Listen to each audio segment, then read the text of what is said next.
نکلتی ہے اثر رکھتی ہے، پر نہیں طاقت پرواز مگر رکھتی ہے. اور ہماری حالت تو یہ ہے کہ تن ہما داغ داغ شور کمبا کجا کجا نے ہم ایک تو زخم نہیں سارا بدن ہے چھلی، درد بیچارہ پریشاں ہے کہاں سے اٹھے.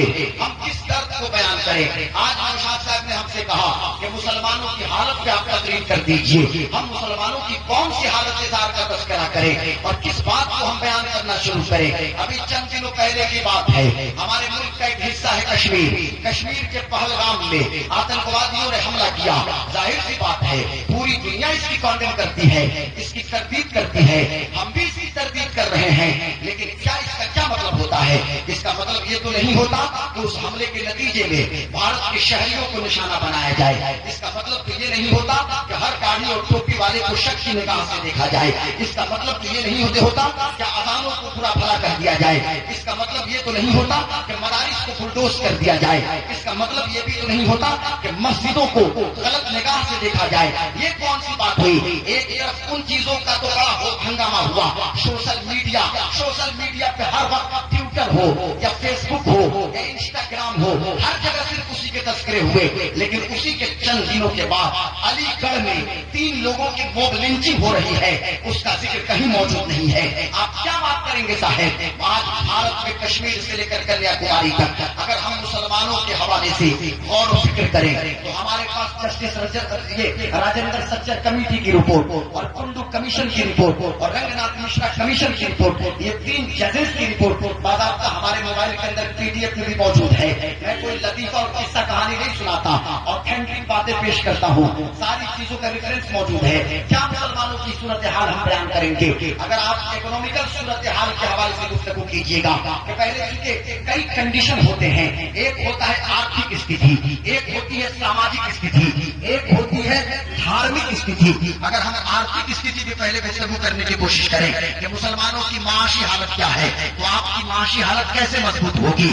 حالت تو یہ ہو گئی ہے کہ آپ کے آدھار کارڈ کو چیک کیا جائے گا اور پوچھا جائے گا اگر ریہڑی پہ سبزی بیچنے والا مسلمان ہے چلو اس کا سوشل بائیکاٹ کر دو، اس کا اکنامیکل بائیکاٹ کر لو. اور آپ کو شفیع آباد میں یہ چیز نہیں دکھے گی، آپ کو دھرمباری میں، پتال پور میں، راجا پٹی میں، میرا ٹولہ میں، مدار پور میں یا بیکن پور میں یا دگوا دبولی میں ان جگہوں میں یہ چیزیں نہیں دکھائی دیں گی. لیکن آپ چلیے غازی آباد چلیے، آپ نوئیڈا میں چلیے، آپ میرٹھ میں چلیے، آپ بلند شہر چلیے، آپ سنت کبیر نگر چلیے، آپ سدھارتھ نگر چلیے، آپ ان جگہوں پہ جا کے دیکھیے معاشی طور پہ ریہڑی پہ سبزی بیچنے والوں کا آدھار کارڈ چیک کیا جا رہا ہے.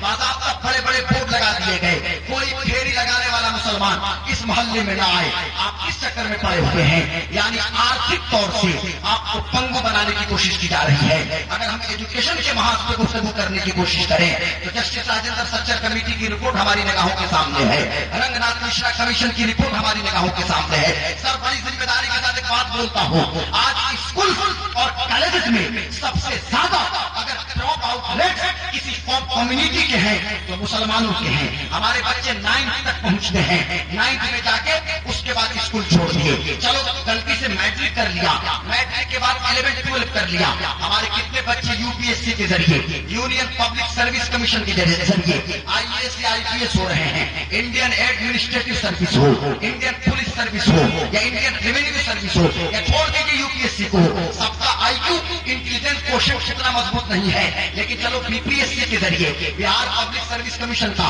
71ویں کا نوٹیفکیشن آ گیا ہے، ہم کتنے % فارم اپلائی کریں گے؟ اس CSE کے ذریعے ہمارے کتنے بچے SDM ہو جائیں گے یا کتنے بچے DCLR ہو جائیں گے؟ تو کہنے کا مطلب یہ ہے کہ اگر ایجوکیشنل پوزیشن ہم مسلمانوں کی دیکھیں تو مسلمانوں کی جو شیکشنک صورتحال ہے اور مسلمانوں کی جو یہ ایجوکیشن میں جو مسلمانوں کی صورتحال ہے، پڑھائی لکھائی میں صورتحال یہ ہے کہ اگر ہماری عمر 40 سال ہو گئی، 45 سال ہو گئی، میرا بچہ جوان ہو گیا، ہم کہیں گے پڑھ کے کیا ہوگا؟ چلو نائٹ کیا، پاسپورٹ بناؤ، پلمبر بن جاؤ، فیٹر بن جاؤ، ویلڈر بن جاؤ، الیکٹریشین بن جاؤ. یہی سچائی ہے.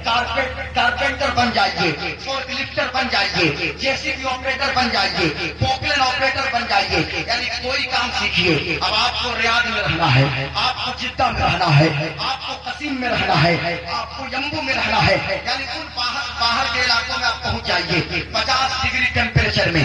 ہمارے بچے وہاں کام کریں گے اور یہاں ابو کیا کریں گے؟